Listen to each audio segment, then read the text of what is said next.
In Monday's edition of 2020 Daily Trail Markers, Democratic presidential candidate Andrew Yang outlined his climate change policy.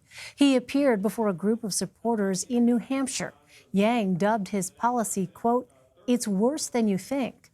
One of the more distinctive proposals in his plan is an initiative to relocate Americans to higher ground.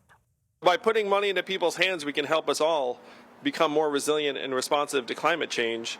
But we need to subsidize the large-scale redevelopment of many houses and buildings around the country. It's going to cost tens of billions of dollars, but that's where our resources should go. So moving people to higher ground means owning the fact that climate change is real, it's advancing, and that the public resources need to be put into place to make us all safer and help our communities adapt. Nicole Sganga has more from Portsmouth.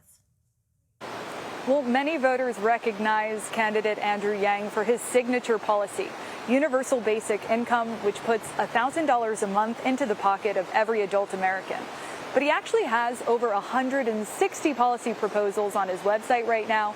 And today he unrolled his latest, a plan to address what he calls a climate crisis in this country. Now, here's what the plan says in part. It calls for a zero emissions requirement for all new cars manufactured before the year 2030.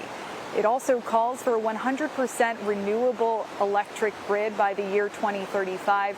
In addition to that, the proposal puts forth a plan for net zero emissions from transportation by 2040 and net zero emissions overall by the year 2049.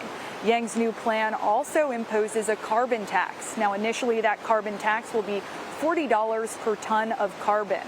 One of the more unorthodox part of Yang's new plan is investments in nuclear power.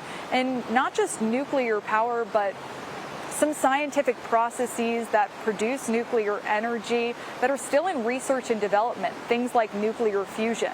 Now, one of the reasons nuclear power is a bit controversial in the scientific community is that although it emits zero greenhouse gases into the atmosphere, it also produces some long-living radioactive waste that then has to be stored, often for thousands of years.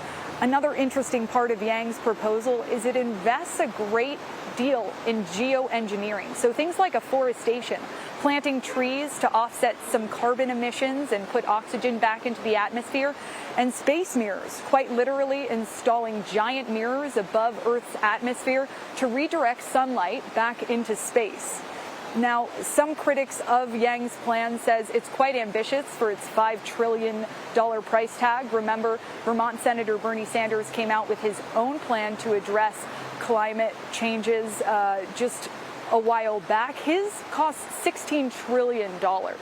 But supporters here on the ground tell me that they love that Yang is being ambitious in many of his proposals, futuristic even, that he's investing not only in tomorrow, but also in future generations. According to a recent CBS News battleground tracker, 91% of likely Democratic voters here in New Hampshire believe that climate is very important. Elaine? Nicole, thank you.